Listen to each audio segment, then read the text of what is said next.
Nebraska worked their way through practice 14 here of fall camp. Hi, Sean Callahan, HuskerOnline. It was a special teams-driven media session as we heard from not only special teams coordinator Mike Eckler, but also punter Archie Wilson, who has been one of the biggest stories here throughout fall camp, as Matt Rule has been very open about what he thinks of Wilson. And we heard Eckler now speak on Wilson for the first time, and obviously he's very high on his new Australian punter. Man, that guy's special. I mean, he truly is. I mean, 18 years old, leaves home for the first time, goes to a different country, leaves his family, which he's unbelievably close to. And what Coach said about him is everything is accurate. I mean, that guy knows every one of his teammates, and his teammates love him because the energy he brings in the building, not just because he's able to do what he can do with the football, but the guy's special. And I said it the last place I was at, and I'll say it about Arch. The guy's gonna be a damn weapon. And you got to understand this: in punting, special teams in general, every punt he hits isn't going to be a 55, 60-yarder. He'll miss hit one. That's going to happen. And when it does, I'll take it. All right, but I'm telling you, when you look up at the end of the year with his body of work, you're going to go, holy cow, this guy is the real deal. And for Wilson, it's obviously been a transition to come to Nebraska, but one that he's been preparing for several years. To be honest, if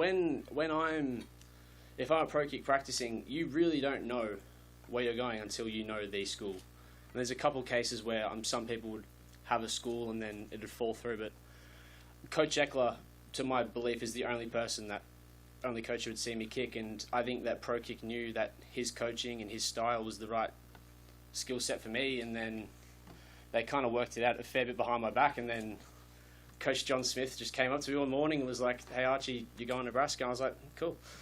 Well, I got really into like the college football side of things, the country, because I was like, I knew I was going to be coming here, so I actually had a fair grasp. I didn't know the ins and outs of the state, but I knew Lincoln, I knew the stadium, I knew the program, so yeah, I wasn't completely oblivious to where I was going to be living for the next 4 years.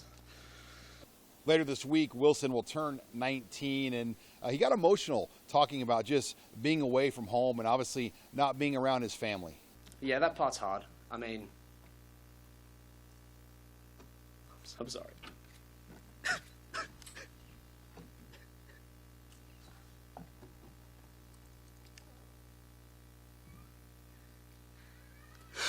Yeah, I love him a lot. Yeah, I got two little brothers and my mum and dad, and yeah, that's the tough part about being here. I love them a lot and I miss them, but it's they know this is what's best for me, and it's good. I can still talk to them plenty over the phone, and they're coming here to see the first few games, so I'm looking forward to that. Meanwhile, in the kicking game itself, things remain very wide open. As Mike Eckler said, all three of his guys are battling with Kyle Cunanan, John Hall, and Tristan Albano. I won't get into where everybody's at, other than I'll just say this: at the end of next week, we'll name a guy, and we'll roll. And we got a close battle right now. They've all done some nice things, and again, we're going to need all three of them. So it's not where you start, it's where you finish, right?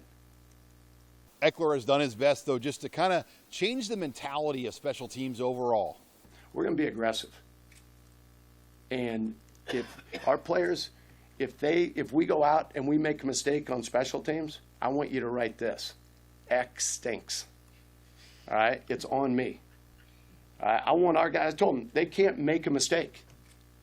They cannot make a mistake. The only mistake they could make is not making a full speed decision. That's it. We're going to go out. We're going to play with our damn hair on fire. And at the end of the year, when we look up, we're not going to go game by game. Some games, you got an opportunity on special teams to make a huge impact. But I know this from doing this a long time: if you try and force things on special teams, that's when you get in trouble.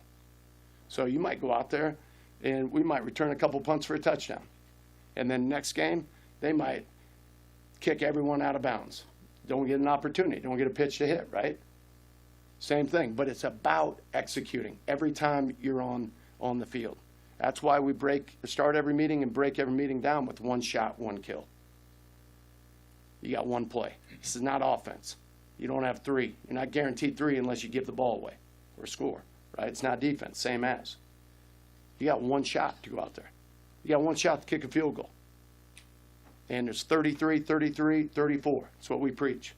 33% is on the snap, 33% is on the hold, 34% is on the kick. You can't really get to the 34 if the other 66 is not in line, right? So everybody's got a job to do. And if that job is not done well, I won't point a finger, I'll point a thumb. And that's the way we're going to do it. So again, at the end of the year, when we look up, we're all going to be smiling. But we're not going to ride a damn wave around here. And there's no curse. Only curse I know is we freaking making game-winning field goals where I've been. And our guys are confident. Our guys are going to play their tails off.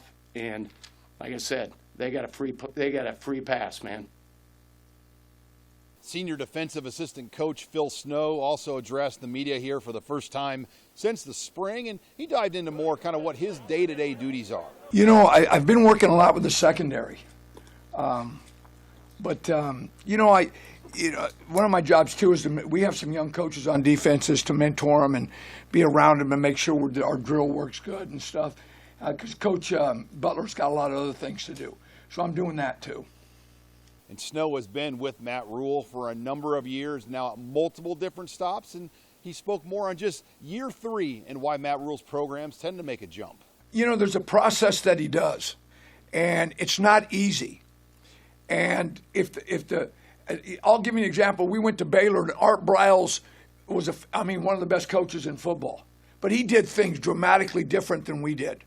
And Matt was a hell of a coach, so different ways of doing it. So you got to bring everybody together and now flip that. All right, and so it takes time. A lot of the things that Coach Rule believes in and demands takes time, and you can see this team doing it. When Coach Rule, like we got on the defense the other day about not running the football, and Coach Rule came in the meeting. I mean, that they are just tied to him, to his hip. I mean, whatever he says, they're going to go out and do and believe. So that takes time, and the relationships and all that, and that's why I think the third year, Matt's teams have taken a big jump. Single digits were also handed out this week. We saw Riley Van Poppel get one on the defense as a new addition. Then wide receiver Dane Key, a newcomer from Kentucky, picked one up. It was something really special that just knowing that all my teammates just welcomed me in, and it's a true brotherhood here. And they saw what I came in and did and just went straight to work. And I feel like everybody on the team just respected that. And to know that my teammates have my back and they respect me so much, it's just there's no greater feeling. Key has been a perfect fit thus far as him and quarterback Dylan Raiola have built a very strong relationship over the last several months. I mean, it's grown tremendously. I'm staying at his house right now, how much it's grown. It's just he's my brother. At the end of the day, he wants what's best for me. I want what's best for him. If I'm not doing what I need to do, he's the first one to check me. If he's not doing what he needs to do, I'm the first one to check him. And then finally, linebacker Vincent Shaver is another player who's expected to have a big role on this defense as he's made the adjustment from Miami. He's taken his weight from 205 to 225, and he's ready now for a breakout sophomore season. Playing off the ball better, seeing my keys, learning more formations, basic communication on the field, like with my brothers on the field, my teammates, just seeing the play and knowing what's going on, watching film. So I say playing off the ball, using my hands, getting off blocks. Huskers back Wednesday for practice 15 with the Nebraska football team in Lincoln. I'm Sean Callahan of HuskerOnline.com.